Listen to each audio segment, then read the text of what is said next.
Hello everyone, this is João from Salmonella Place, and today we're going to talk about restriction endonucleases. These are very important tools, very important enzymes that are used in research nowadays, and I'm sure that you have heard about these type of enzymes in your biology class or in your molecular and cellular biology class.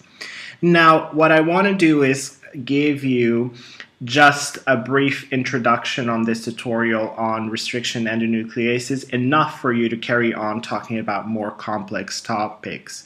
Now, as I mentioned before, these are enzymes. So these are enzymes that are able to cleave DNA. And by cleaving DNA, I mean by cutting DNA at specific sites, as you can see here, and then it can be used to manipulate this molecule or to use it for further research. But we're going to understand how restriction endonucleases work on the DNA molecule on this tutorial.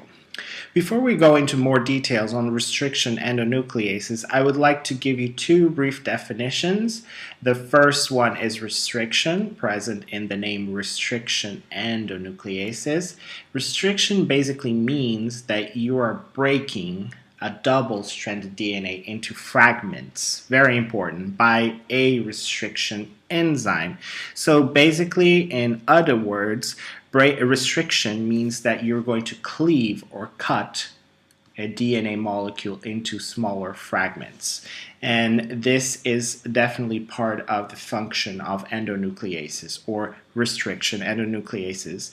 Now, the second definition that I would like to give you is modification, and this means that changes in an organism caused by environment or an activity, also can be caused by enzymes, because you're going to see enzymes that are called modification something something aces, and what they do is they change the organism in such way, but in a way that is not transmissible to the offspring. So whatever change is caused in modification, the offspring will not have it.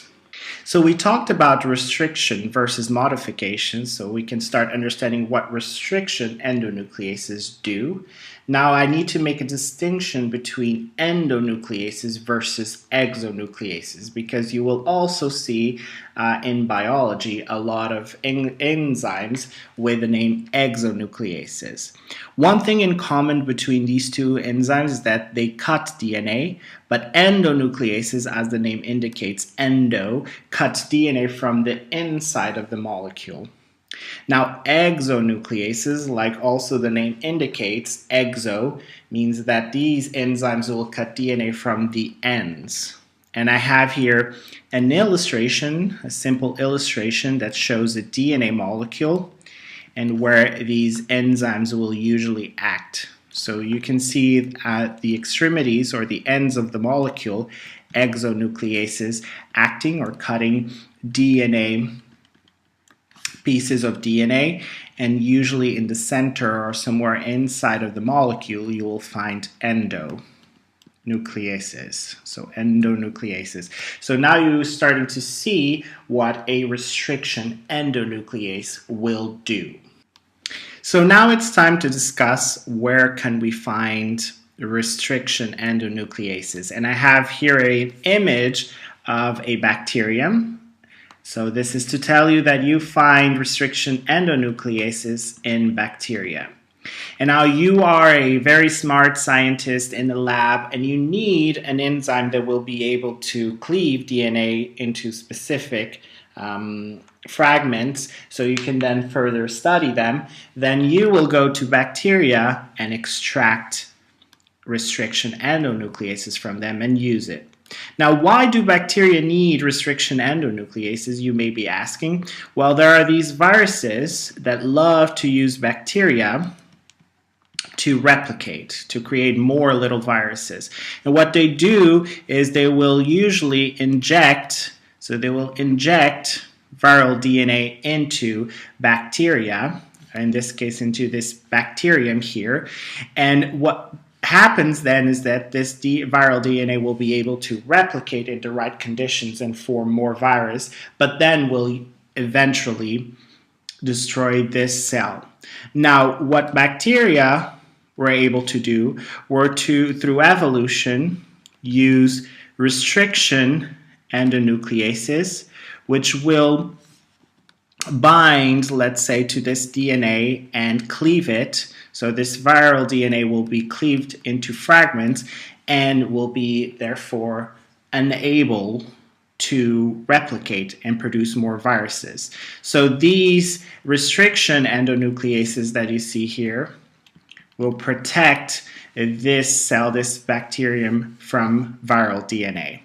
Now, you may be asking, if these restriction endonucleases cleave the viral DNA into fragments, preventing it from replicating and creating more viruses, how do bacteria found a way to protect their own DNA? As you can see here, this is bacterial DNA. So how do they protect them? Well, they have other enzymes called modification. Remember from the previous slide where I defined modification, methylases. These are enzymes that are able to add methyl groups to the DNA, the bacterial DNA, and therefore will prevent restriction endonucleases from cleaving this bacterial DNA. So modification methylases add the methyl group to the bacterial DNA, preventing restriction endonucleases from cleaving and leaving then restriction endonucleases with the only function of destroying this viral DNA that tries to produce more little viruses using this bacterium as a host. So what I have been telling you so far is that restriction endonucleases are enzymes that cleave DNA, the DNA molecule, are at particular sites. Now, one important thing to add is that these specific sites or sequences are between 4 to 8 base pairs. Let me add here base pairs. These sequences are known as palindromic sequences, which means that they can be read the same way both forward and backwards. And an example or two examples of these sequences, I have two here, that you can see that if we read GAATTC, and if we go backwards, we also read GAATTC.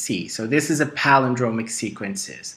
Now, restriction endonucleases will find these type of sequences in a DNA molecule and then use them to cleave at that particular site or sequence. Now, I have two examples here of palindromic sequences because I need to also tell you that restriction endonucleases are able to cleave in two different ways. Now, the first one that we have here is a palindromic sequence that is associated to this restriction endonuclease known as EcoR1, which is found in E. coli bacteria. And this palindromic sequence belongs to or is associated to this restriction endonuclease known as ALU1. Now, what EcoR1 does when it finds this particular palindromic sequence, it will cleave or will produce a staggered cleavage, which is done in this manner. So this is a staggered cleavage. And ALU1 will do it differently. It will do a direct cleavage. So this is the way this enzyme will cleave this particular or at this particular sequence.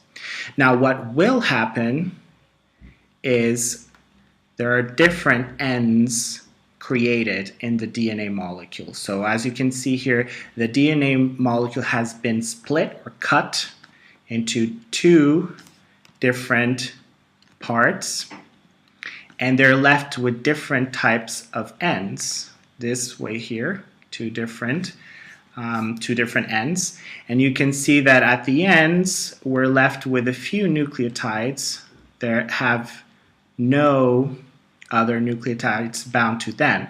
So we call these ends sticky ends, meaning that due to the fact that those nucleotides are left without no other nucleotides bound to them, then at some point you can use them to bind other nucleotides and form, for example, recombinant DNA. So this is very useful, and it's known as sticky ends. You can also call them cohesive ends. Now, ALU1, or any direct cleavage, will produce blunt ends. So the blunt ends, as you can see, the nucleotides are bound to one another. So there is no nucleotide left without a bond and no sticky ends formed.